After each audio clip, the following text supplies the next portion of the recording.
Hello everyone, welcome to prep task. आज हम बात करने वाले हैं हिंदी को लेकर के। ओके, हिंदी की क्या स्ट्रेटजी होनी चाहिए, ओके, सिलेबस क्या है हिंदी का, इसको समझेंगे आज। और साथ में ये भी देखेंगे कि प्रिपेयर कहाँ से करना चाहिए और प्रैक्टिस कहाँ से करनी चाहिए हिंदी की। बहुत ज़्यादा कन्फ्यूज़न आ रहा था बच्चों में, बहुत ज़्यादा कन्फ्यूज़न है हिंदी को लेकर के कि हिंदी में क्या आता है क्या नहीं आता है, पहला कन्फ्यूज़न है। दूसरी चीज़ ये कन्फ्यूज़न है कि सर मटेरियल बहुत कम अवेलेबल है, या कहें एग्जैक्ट लेवल के मटेरियल बहुत कम अवेलेबल हैं, कैसे उससे निपटा जाए और उसकी तैयारी कैसे की जाए। ये इंपॉर्टेंट वीडियो है उन सभी स्टूडेंट्स के लिए, उन सभी एस्पिरेंट्स के लिए जो IBPS RRB के एग्ज़ाम दे रहे हैं, चाहे वो क्लर्क हों, ओके, क्लर्क से लेकर के, चाहे वो क्लर्क हो IBPS RRB का PO हो, या स्केल 2 के कैंडिडेट्स हों, ओके, या 3 के कैंडिडेट्स हों, ये सभी के लिए ये बहुत इंपॉर्टेंट वीडियो है। देखिए, क्लर्क के लिए एक सिंपल सी स्टोरी आ जाती है हिंदी की मोस्ट प्रॉब्ली, ओके, या हल्का फुल्का कोई आर्टिकल आ जाता है, ठीक है। तो इसलिए क्लर्क के लिए बहुत ज़्यादा हेडेक नहीं है, हेडेक है इवन ये आप कह सकते हैं कि इसका क्लर्क के लिए भी एक स्कोरिंग पार्ट है, इसलिए ये आपके लिए इम्पॉर्टेंट होता है। लेकिन बाकी सब के लिए, PO के लिए, स्केल 2 स्केल 3 के लिए भी ये स्कोरिंग है। और चूंकि पेपर थोड़ा सा मॉडरेट लेवल से लेकर के हाई लेवल तक आता है, तो उससे कैसे टैकल करें, उसको कैसे स्कोरिंग ही रहने दें, ठीक है, उसमें कम नंबर ना आए, वो सारी चीज़ें आज हम समझेंगे और सीखेंगे। चलिए शुरू करते हैं। नमस्कार दोस्तों, मैं हूं सौरभ पांडे। आप मुझे मेरे इंस्टाग्राम पर फॉलो कर सकते हैं सौरभ पांडे ऑफिशियल से, और साथ ही साथ आप मुझे टेलीग्राम पे भी फॉलो कर सकते हैं सौरभ पांडे ऑफिशियल से। वन मोर थिंग, ये हमारा ग्रुप है, IBPS RRB स्केल 2 का ग्रुप है, जिसमें 4000 के एबव बच्चे हैं। आप इस ग्रुप से भी जुड़ सकते हैं। 9 IBPS RRB PO and clerk के लिए एक अलग ग्रुप बना रखा है हमने, ताकि आप सिर्फ PO और क्लर्क के कंटेंट वहाँ पा सकें और वहाँ PO एंड क्लर्क का डिस्कशन कर सकें। तो आप इस ग्रुप से जुड़िए। अगर आप PO या क्लर्क की प्रिपरेशन कर रहे हैं तो डेफिनेटली आप इस ग्रुप से जुड़िए। सभी ग्रुप्स और चैनल के लिंक आपको डिस्क्रिप्शन में मिल जाएंगे। एक और चीज़ है, ये प्रेप टास्क हमारा चैनल है, आप इस चैनल से जुड़ते हैं तो फ्री ऑफ कॉस्ट हर दिन यहाँ पर आपको मटेरियल, स्टडी मटेरियल मिलते रहेंगे, चाहे वो किसी भी सेक्शन से रिलेटेड हो। सभी सेक्शंस के आपको study material free of cost यहाँ मिलते रहेंगे। तो आई होप आप इन सभी चैनल से जुड़ेंगे और आपको इससे जुड़ने में आपको मदद मिलेगी आपके एग्ज़ाम में। तो सारे डिस्क्रिप्शन में आपको मिल जाएंगे। चलिए अब हम बात करते हैं आज के पैटर्न की, आज के एग्ज़ाम की, यानी कि हिंदी सेक्शन को लेकर के जो हमने आज प्रिपेयर किया है उससे रिलेटेड। देखिए, अब सबसे पहले तो आता क्या क्या है, सिलेबस में आपके क्या क्या है, यानी कि क्या पढ़ना है और क्या नहीं पढ़ना है, ये दोनों चीज़ें आपको मतलब आपको इसकी जानकारी होनी चाहिए। तो देखिए, आपके लिए इम्पोर्टेंट क्या है, देखिए रीडिंग कॉम्प्रिहेंशन आता है, ठीक है, ये आपके 10 से 12 क्वेश्चन आते हैं। कभी कभी क्या होता है कि अब कभी कभी जब हार्ड पेपर बनाना होता है तो क्वेश्चंस जो होते हैं 5/5 के आते हैं। कहने का क्या मतलब है कि एक जो आपका पैरा होगा वो 5 नंबर का होगा, ठीक है, इसमें 5 क्वेश्चंस दे दिए जाएंगे। दूसरा पैरा भी आ जाता है जो 5 क्वेश्चंस का होता है। कभी कभी ये पैरा आता है और कभी कभी ये कविता आ जाती है, ओके। तो जब आपको पोएम आ जाए या कविता आ जाए तो भी कोई इशू नहीं है, ठीक है, पोएम टाइप का रहता है वो। तो ये आप ध्यान दीजिएगा, ऐसा नहीं है ये PO और स्केल 2 स्केल 3 ऐसा सब में हो सकता है, ठीक है। आगे देखते हैं। तो सबसे इम्पोर्टेंट आपके लिए भाई RC हो जाती है, क्योंकि यहाँ से आपको बड़े मार्क्स मिलते हैं। नाउ फिर आता है क्लोज टेस्ट। क्लोज टेस्ट आपके 10 क्वेश्चंस होते हैं, 10 मार्क्स के होते हैं, ठीक है। क्लोज टेस्ट आप सबको पता ही है, जैसे फिल इन द ब्लैंक्स होते हैं, ओके। कैसे जो फिल इन द ब्लैंक्स होते हैं वो आपके जैसे इंग्लिश में आते हैं कि पूरी स्टोरी दी रहती है और बीच बीच में गैप्स होते हैं, उन गैप्स को फिल करना होता है। ठीक उसी तरह से क्लोज टेस्ट हिंदी में भी आता है। तो ये आपके 10 क्वेश्चंस होते हैं 10 मार्क्स के। नो, उसके बाद आता है सेंटेंस रीअरेंजमेंट। सेंटेंस रीअरेंजमेंट बहुत इंपॉर्टेंट है आपका। कभी कभी सेंटेंस रीअरेंजमेंट एक ABCD तो करके दिया ही रहता है, और इसमें ये इनका जो स्टेटमेंट होता है कभी कभी बहुत लंबा होता है, और उसके बाद इन चारों को मैच करके आपको स्टेटमेंट लिखना होता है। यानी कि ABCD ऑप्शन में दिया रहता है कि क्या सीक्वेंस होगा, उस पर टिक लगाना होता है। और कभी कभी क्या होता है कि छोटे छोटे सीक्वेंस वाले रहते हैं, उनको अरेंज करके लगाना रहता है। तो एज पर डिफ़िकल्टी लेवल दोनों में से कुछ भी पूछता है, दोनों 5 मार्क्स के ही आते हैं। नाउ पर्यायवाची और विलोम बहुत इंपॉर्टेंट है आपके लिए।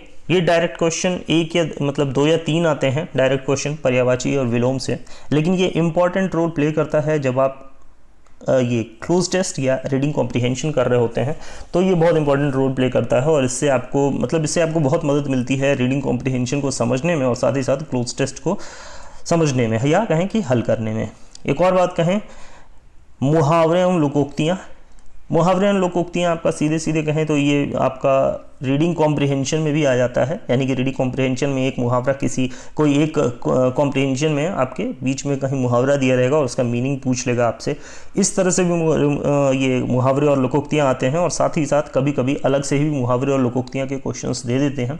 तो ये 2 से 3 क्वेश्चन होते हैं मिला करके, तो ये भी आपके लिए इसलिए इंपॉर्टेंट हो जाता है और आपको पढ़ना ज़रूरी हो जाता है। अनेक शब्दों के लिए एक शब्द, ये भी बहुत इंपॉर्टेंट है। अनेक शब्दों के लिए एक शब्द, ये कैसे आपका पूछेगा, देखिए या तो डायरेक्ट क्वेश्चन 2 क्वेश्चन पूछ देगा आपसे इंडिविजुअली कि इसका मतलब क्या होता है, या फिर पैरा में से कोई एक वर्ड उठाएगा और वो भी पूछ देगा। तो इस तरह से लिमिटेड क्वेश्चंस नहीं होते हैं, कभी कभी मान लीजिए 2 आ गया, कभी 3 आ गया, यानी कि अगर इसके क्वेश्चंस उठा लें तो 3 हो गए। इस तरह से अनेक शब्दों के लिए एक शब्द भी आपके लिए इंपॉर्टेंट हो जाता है। कुछ लोगों को नहीं समझ में आ रहा होगा तो 1 वर्ड सब्स्टिट्यूशन इसको बोलते हैं इंग्लिश में। Okay, now sentence error. Sentence error क्या है, जाहिर सी बात है, जैसे कि आप देखते हैं एरर डिटेक्शन आप इंग्लिश में देखते हैं। क्या होता है एरर डिटेक्शन, एक आपका स्टेटमेंट होता है, उसके बाद ऑब्लिक बी, उसके बाद फिर स्टेटमेंट होता है, फिर सी, फिर स्टेटमेंट होता है। तो आपको बताना होता है कि एरर जो है वो किस स्टेटमेंट में है, ए बी सी डी, ठीक है ना। ये ग्रामेटिकल एरर भी हो सकता है, ठीक है, ये आपका स्पेलिंग एरर भी हो सकता है, आपकी स्टेटमेंट में क्या स्पेलिंग एरर है, ये सारी चीज़ें जो है वो एरर एंड डिटेक्शन में आ जाती है। नाउ वर्तनी शुद्धि बहुत इंपॉर्टेंट है क्योंकि बहुत ज़्यादा कन्फ्यूज़न वर्तनी शुद्धि में होता है। तो वर्तनी शुद्धि कुछ नहीं करना है, सीधे आपको इसे याद कर लेना है वर्तनी शुद्धि को, और जा करके 2 से 3 क्वेश्चन आ सकते हैं। इसमें होता क्या है कि वर्तनी शुद्धि के लिए प्रश्न देगा, ठीक है, और पूछेगा कि इनमें से कौन सा सही है या कौन सा गलत है, ठीक है, वर्तनी किसकी गलत है आपको वो चूज़ करना होगा और वही आपका सही आंसर हो जाएगा। 9, एक और इम्पॉर्टेंट चीज़ है तत्सम तद्भव, ठीक है। तत्सम तद्भव क्या है भाई, तत्सम तद्भव आप देखेंगे कि इससे रिलेटेड आपको एक क्वेश्चन डेफिनेटली मिलेगा, ठीक है। कुछ क्वेश्चंस आपको रीडिंग कॉम्प्रिहेंशन से उठा करके तत्सम तद्भव मिल जाएंगे, या कभी कभी तत्सम तद्भव के 1 क्वेश्चन या 2 क्वेश्चन आ जाते हैं अलग से। तो इसमें आपसे पूछेगा, कोई शब्द दे देगा और पूछेगा ये तत्सम है, तद्भव है या देशज है, ठीक है। मैंने तत्सम तद्भव लिखा है लेकिन तत्सम तद्भव देशज ये सारी चीज़ें आपसे पूछी जा सकती हैं। तो इतनी चीज़ें आपको पढ़नी हैं, ठीक है। अच्छा, एक और चीज़ है, देखिए double fillers. Okay, wait a minute. एक और चीज़ है जो है डबल फिलर्स, ये भी आपसे पूछता है, ये भी आपके लिए बहुत इंपॉर्टेंट है। डबल फिलर्स क्या है, स्टेटमेंट रहेगा, उसमें 2 फिलर्स रहेंगे, उन दोनों फिलर्स को आपका ऑप्शन में रहेगा, उन दोनों फिलर्स को आपको सही से हिंदी में भी भरना होता है। तो हर एक चीज़ आपको बहुत आसान लग रही होगी, लेकिन है क्या, हिंदी को कभी भी आसान समझने की गलती मत कीजिएगा। अगर आप हिंदी को आसान समझ करके जाते हैं तो उस लेवल की प्रिपरेशन आप करके जाएंगे, और अगर उस लेवल की प्रिपरेशन करके जाएंगे तो हिंदी डेफिनेटली आपको रुला देगी। तो हिंदी को बहुत सीरियस सब्जेक्ट लेकर के चलिएगा तो बहुत फ़ायदा देगा आपको हिंदी। आउट ऑफ 40 में आपको हिंदी जो है वो अप्रॉक्स अगर आप 35 लाते हैं तो ये आपके लिए बहुत अच्छा रहेगा। कहने का क्या मतलब है कि अगर आप सीरियस लेते हैं तो 35 प्लस आप हिंदी में गेन कर सकते हैं। लेकिन वही है, कभी कभी मैंने बहुत लोगों को देखा है कि 18 से ऊपर नहीं बढ़ पाते हैं। क्यों? क्योंकि हिंदी को बहुत लाइटली अगर आप लेंगे तो हिंदी आपको भी लाइटली लेने लगेगी। तो इसलिए आपको इसे एक बेटर स्ट्रेटजी के साथ, ठीक है, सॉल्व करना चाहिए। चलिए अब देख लेते हैं कि ये सारी चीज़ें तो हो गई कि पूछता क्या है, क्या नहीं पूछता है, ये भी आपको समझ में आ गया होगा। रस, छंद, अलंकार, ये सारी चीज़ें हिंदी में नहीं पूछी जाती हैं IBPS RRB के एग्ज़ाम में। ओके, पूरे IBPS RRB एग्ज़ाम में ये चीज़ें नहीं पूछी जाती हैं। रस, छंद, अलंकार, समास, ठीक है, ये सारी चीज़ें पूछी नहीं जाती हैं। लेकिन एक चीज़ मैं बता दूं, आप अगर आपके पास एक्स्ट्रा टाइम है, ठीक है, तो आप समास नहीं, आप संज्ञा, ठीक है, संज्ञा, सर्वनाम, ये थोड़ा आइडिया आप लेकर के जाइए, एक ओवरव्यू आप लेकर के जाइए संज्ञा सर्वनाम का। तो उससे फ़ायदा आपको कहाँ मिलेगा? उससे फ़ायदा आपको जब आप एरर डिटेक्शन करेंगे उसमें आपको फ़ायदा मिलेगा। जब आप डबल फिलर्स भरेंगे उसमें आपको समझ में आएगा कि कैसे, आपने सुना होगा नाउन प्रोनाउन, ये सारी चीज़ें। तो ये नाउन प्रोनाउन कहाँ फिलअप करना है डबल फिलर्स में फ़ायदा मिलेगा, आपको क्लोज टेस्ट में फ़ायदा मिलेगा। तो कहने का मतलब संज्ञा, सर्वनाम, ये सारी चीज़ें एरर डिटेक्शन में और इन सब चीज़ों में काम आती हैं। तो ओवरऑल मोटी मोटा आपको ये भी पढ़ लेना चाहिए ताकि आप बेटर अंडरस्टैंडिंग हो सके एरर डिटेक्शन की। ओके, अगर आपकी हिंदी वाकई बहुत अच्छी है तो देन फिर ये संज्ञा सर्वनामों को पढ़ने की ज़रूरत नहीं है। लेकिन अगर आपको लगता है कि थोड़ा बहुत मुश्किल होता है मुझे हिंदी को समझने में, तो डेफिनेटली आपको संज्ञा सर्वनाम ये चीज़ें पढ़नी चाहिए। आगे चलते हैं। नाउ देखिए, स्ट्रेटजी के बारे में हम बात कर लेते हैं। हिंदी सेक्शन को आपके पीओ के लिए मेंस में, ठीक है, पीओ और क्लर्क के लिए मेंस की बात करेंगे कि हिंदी सेक्शन जो है वो मेंस में आपके कितने हो सकते हैं, मतलब मेंस में आपको कितना टाइम देना चाहिए हिंदी को, क्लर्क और पीओ के लिए, तो वो समझेंगे हम। दूसरी चीज़ देखेंगे, हिंदी के लिए स्केल 2 के कैंडिडेट्स के लिए जो होता है वो कितना टाइम देना है। देखिए, दोनों के लिए मैं कहूँगा कि दोनों के लिए आपको 20 to 30 मिनट्स देने हैं, ठीक है। 20 to 30 मिनट्स जो है वो, वेट अ मिनट गाइस, आपको क्या प्रैक्टिस करनी है? आपको प्रैक्टिस करनी है कि आप 20 से 30 मिनट्स के बीच में, ओके, अपना पेपर सॉल्व कर लें हिंदी का। ध्यान से सुनिएगा, कहने का क्या मेरा मतलब है, यानी कि जब आप शुरू में सॉल्व करने की कोशिश करें तो आप 30 मिनट्स में हिंदी को सॉल्व करने की कोशिश करें, इससे ज़्यादा टाइम मत दीजिएगा हिंदी में, पहला पॉइंट। दूसरा पॉइंट ये कि अगर आप 30 की रेंज में आने लगे तब डेफिनेटली आपको 20 के लिए ट्राई करना है, यानी कि आपका जो मेन एम होना चाहिए वो होना चाहिए 20 मिनट्स। 20 मिनट्स में आपको ये सॉल्व कर ही लेना है, ठीक है। तो शुरू में आपको थोड़ी प्रॉब्लम होगी तो 30 मिनट्स में, देन फिर 30 मिनट की रेंज में आने के बाद 20 मिनट्स में। कहने का मतलब आप समझ गए होंगे, 20 मिनट्स आपका टारगेट होना चाहिए। नाउ अब देखते हैं, दो तरह के लोग होते हैं, या कहें कि दो तरह हिंदी की सॉल्यूशन हो सकती है जब आप हिंदी को सॉल्व करने बैठते हैं। एक इस तरह के लोग होते हैं जिनकी आरसी थोड़ी स्ट्रांग होती है, वो रीडिंग कॉम्प्रिहेंशन को बहुत ईजिली समझ लेते हैं, और एक वो उस तरह के लोग होते हैं जिनकी आरसी थोड़ी वीक होती है, मतलब एक बार पढ़ा नहीं समझ में आया, दोबारा पढ़ा फिर थोड़ा समझ में आया, तो डेफिनेटली दोबारा पढ़ेंगे तो पूरी तरह समझ में आ जाएगा, लेकिन इतना टाइम तो है नहीं। तो इसलिए आप उनके लिए, जिनकी आरसी स्ट्रांग होती है उनके लिए अलग स्ट्रेटजी होनी चाहिए, और उनके लिए जिनकी आरसी वीक होती है उनके लिए अलग स्ट्रेटजी होनी चाहिए। दोनों स्ट्रेटजी के बारे में बात करें तो देखिए, आरसी जो है और क्लोज टेस्ट जो है, जिनका स्ट्रांग होता है, यानी कि पहले टाइप के लोगों की बात करें तो उन्हें आरसी और क्लोज टेस्ट पहले लगाना चाहिए, ठीक है। उसके बाद सारी चीज़ें लगानी चाहिए। क्यों? क्योंकि आरसी अगर आप लगा लेते हो तो आप समझो कि 10 मार्क्स आपने गेन कर लिए, यानी कि 20 मार्क्स आपके पहले ही हाथ में आ गए। इसलिए रीडिंग कॉम्प्रिहेंशन और क्लोज टेस्ट उन्हें पहले लगाना चाहिए, ताकि अगर वो कंप्लीट कर लेते हैं जल्दी से जल्दी तो एक कंपटीशन बूस्ट मिलता है, और फिर ये उस मोटिवेशन के लेवल से वो मिसलिनियस पार्ट को लगा सकते हैं। यानी कि आरसी और क्लोज टेस्ट के अलावा जो पार्ट्स दिए हुए हैं उनकी बात कर लेंगे, मतलब उन्हें लगा लेंगे। नाउ अब उनकी बात करते हैं जो आरसी में या रीडिंग कॉम्प्रिहेंशन में वीक हैं। फर्स्ट ऑफ ऑल उन्हें सबसे पहले तो स्ट्रॉन्ग करने की ज़रूरत है।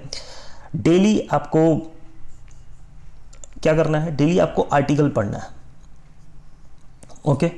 डेली आपको आर्टिकल पढ़ते रहना है। अभी हम बात करेंगे उसकी भी कि कहाँ से आर्टिकल आप पढ़ें, क्योंकि सभी पेपर के आर्टिकल्स हिंदी के नहीं अच्छे होते हैं, तो इसलिए आपको ये भी समझना होगा, चूज़ करना होगा कि आप कहाँ से पढ़ें। आपको ये डेली आर्टिकल मैं प्रेपटास्क चैनल पे डालता रहता हूँ, आपको वहाँ से ऑब्वियसली आराम से वो आर्टिकल सिर्फ पढ़ लेना है और कुछ नहीं करना है। आर्टिकल को पढ़िए और वहाँ से जो भी आपको शब्द संग्रह मिलते हैं उन्हें संग्रहित कीजिए और उसे अर्थ उसका समझने की कोशिश कीजिए और याद रखिए। नाउ अब बात करते हैं जिनका आरसी वीक है उन्हें कैसे अटेम्प्ट करना चाहिए। देखिए, उन्हें एरर डिटेक्शन या सेंटेंस अरेंजमेंट से शुरू करना चाहिए, ठीक है। एरर डिटेक्शंस और सेंटेंस अरेंजमेंट, यानी कि उन्हें ग्रामेटिकल पोर्शन को टच करना चाहिए, ताकि अगर आरसी वो नहीं समझ पा रहे हैं तो ग्रामेटिकल पोर्शन से डेफिनेटली एक सपोर्ट मिलेगा और ग्रामेटिकल पोर्शन वो कर लेंगे। सेंटेंस रीअरेंजमेंट बहुत इजी होता है, कभी कभी बहुत इजी आ जाता है, तो लगभग 5 क्वेश्चन जो होते हैं वो होते तो 5 क्वेश्चन हैं, लेकिन अलग अलग 5 क्वेश्चन होते हैं। मतलब आपको कभी पहला और आखिरी दे देगा और बीच के सेंटेंस को अरेंज करने के लिए बोल देगा, तो उसको आपको अरेंज करना है। स्ट्रेटजी में हम बात कर रहे हैं तो मैं आपको एक और चीज़ बता दूं, सेंटेंस रीअरेंजमेंट में होता क्या है। सपोज़ कीजिए कि आपका कोई क्वेश्चन दिया हुआ है, ठीक है, तो आपको पहला दिया हुआ है और फिर बीच का दिया नहीं है और आखिरी दिया हुआ है, ओके, लास्ट समझिए 6th है, आखिरी दिया हुआ है। आपसे ये बीच का क्वेश्चन पूछ रहा है, तो आपको करना क्या है, आप जब आप पहली बार सॉल्व करने बैठेंगे तो सबसे पहले आप क्या करेंगे, आप पढ़ेंगे, उसके बाद आप सारे स्टेटमेंट्स को पढ़ेंगे। सारे स्टेटमेंट्स को पढ़ने के बाद फिर आप अपने हिसाब से उसे अरेंज करेंगे। फिर देखेंगे कि 1 2 3 4 5 6 ऐसे अरेंज होगा या 1 3 4 8 मतलब 4 2 6 इस तरह से अरेंज होगा। तो ये चीज़ आप करने लगेंगे। ऐसा नहीं करना है आपको, ठीक है, क्योंकि यहाँ आपकी प्रोबेबिलिटी बढ़ जाती है, तो आपका दायरा मतलब सोचने का दायरा जो है बहुत बढ़ जाता है। इस तरह से नहीं चलना है। किस तरह से चलना है, फिर देखिए आपको क्या देखना है, ऑप्शंस क्या क्या हैं, ठीक है। सपोज कि 6 में है, आपको ये देखना है कि 4 ऑप्शंस रहेंगे, तो इन्हीं चारों में से सही होने वाला है। पहले इन चारों को आप चेक करेंगे, ठीक है। ये शॉर्ट वे में लगाने का सबसे अच्छा तरीका है। इन्हीं चारों वे में आपको चेक करना है कि कौन सा सही तरीके से बैठ रहा है, ठीक है, रीअरेंजमेंट में। तो आपने पहला ट्राई किया, पहला चेक किया 1 2 3 4, दूसरा चेक किया, तीसरा चेक किया, आपको समझ में आ जाएगा। और अगर इन चारों में नहीं बैठ रहा है तो दैट मीन्स है कि ये 5th ऑप्शन जाएगा, okay, no one is right. तो इस तरह से आपको यानी कि CND कर लीजिए। तो इस तरह से आपको ये क्वेश्चन यानी कि सेंटेंस रीअरेंजमेंट का क्वेश्चन सॉल्व करना है, ठीक है। आई थिंक आपको क्लियर हो गया होगा, चाहे वो क्लर्क का हो, PO का हो या RRB स्केल 2-3 का हो, सबके लिए ये स्ट्रेटजी है। देन फिर अगर आप एरर डिटेक्शन और सेंटेंस रीअरेंजमेंट कर लेते हैं, उसके बाद आपको मिसलिनियस पार्ट टच करना है, यानी कि उसके बाद आपके लिए जो RC होगा उस पर आपको जाना है, ठीक है। इस तरह से चीज़ों को करना है। यहाँ आप डबल फिलर्स पहले कर सकते हैं, उसके बाद क्लोज टेस्ट और RC को टच कर सकते हैं। तो जैसा जिसकी मतलब स्ट्रेंथ है उस हिसाब से आप अपने चीज़ों को फ्लक्चुएट कीजिए, लेकिन टाइम जो है आपको 20 मिनट्स पर ही जाना है। 20 मिनट के अंदर अंदर आपको हिंदी ख़त्म करने की पूरी कोशिश करनी है। नाउ अब बात कर लेते हैं कहाँ से ख़त्म करें, वेयर टू प्रिपेयर, कहाँ से इसको प्रिपेयर करें और प्रैक्टिस कहाँ से करें। सर समझ में नहीं आ रहा। देखिए पहली चीज़ मैंने बात बोली आपसे, डेली आर्टिकल आपको हिंदी का पढ़ना है, यानी कि अगर आप बिजनेस स्टैंडर्ड या जनसत्ता से पढ़ सकते हैं तो डेफिनेटली बिजनेस स्टैंडर्ड और जनसत्ता, इन्हीं दोनों का आर्टिकल आप पढ़िए। RRB PO, ओके, कहें तो RRB क्लर्क PO या स्केल 2 स्केल 3 के लिए ये बहुत इंपॉर्टेंट है, ठीक है। तो क्या करना है, आपको बिजनेस स्टैंडर्ड का आर्टिकल ले लेना है, उसे पढ़ लेना है, और उसे पढ़ने के बाद उनमें से जो भी वोकैब टर्म्स मिल रहे हैं जो आपको नहीं समझ में आ रहे हैं, उन सबको लेकर के उसकी मीनिंग समझनी है और फिर जाकर के उसे याद कर लेना है, या कहें कि लिख लेना है बहुत अच्छे से। सेम यही काम जनसत्ता में आपको करना है। अच्छा, जिनको बिजनेस स्टैंडर्ड की अब के आर्टिकल ढूंढने में दिक्कत हो रही है तो वो प्रेपटास्क चैनल को ज्वाइन कर लें। यहाँ डेली मैं प्रेपटास्क चैनल पे, वेट अ मिनट मैं आपको स्पेलिंग बता दे रहा हूँ, टेलीग्राम पे जाइए, @प्रेपटास्क लिखिए, सर्च कीजिए और इसे ज्वाइन कर लीजिए। यहाँ डेली आपको हिंदी का आर्टिकल मिल जाएगा, बिजनेस स्टैंडर्ड का, कभी जनसत्ता का, तो जो बहुत इंपॉर्टेंट होता है मैं वो छांट के वहाँ दे देता हूँ। अच्छा, इन सारे चैनल की लिंक आपको डिस्क्रिप्शन में मिल जाएगी, आप इसे ज्वाइन कर लीजिए।